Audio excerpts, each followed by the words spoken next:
BJP নেতা প্রিয়াঙ্কু পান্ডে তিনি আবারও আশঙ্কা করছেন যে তার ওপর হামলা হতে পারে। বাড়ির সামনে মজুত করা হচ্ছে বোমা গুলি। আতঙ্কিত হয়ে পড়ছেন বিজেপি নেতা প্রিয়াঙ্কু পান্ডে। এনআইএ, রাজ্যপাল এবং সিপিকে তিনি চিঠি দিয়েছেন, স্বরাষ্ট্র দপ্তরকেও চিঠি দিয়েছেন এই বিজেপি নেতা।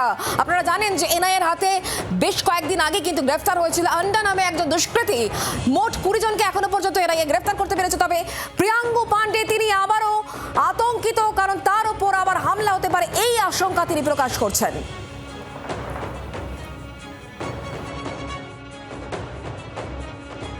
এই কিছুদিন আগে 24 তারিখে ঠিক আমার বাড়ির পাশ থেকে, যেখান থেকে আমি বাড়ি থেকে রাস্তার উপরে উঠবো বা অন্য জায়গায় যাব, বাজার যাব, সেই রাস্তার মাঝখানে এখান থেকে 100 মিটার ওনে সেই মসজিদের পাশে একটা বড় বোম ব্লাস্ট হয়।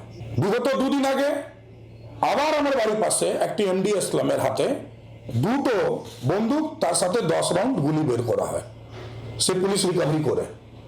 এইরকম জিনিসপত্র আমার বাড়ির পাশে কি করে আসছে? এই এমডি ইসলাম এন্ড সবাই, আমার মনে ভয় হচ্ছে যে এরা কিন্তু আবার আমার উপরে অ্যাটাক করার একটা ষড়যন্ত্র করছে। আমার মর্ডার যে কোনো সময় এরা করার ছোক একটা তৈরি করছে।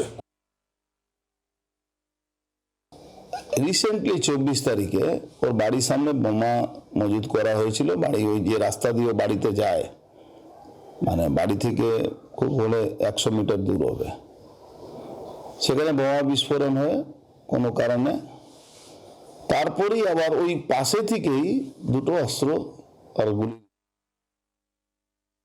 কে কি আশা করলো এটা নিয়ে কোনো ব্যাপার নেই, অনেকে অনেক কিছু আশা করছে, আমিও চালে যাওয়ার আশা করছি, তো আশা তো করলেই হবে না।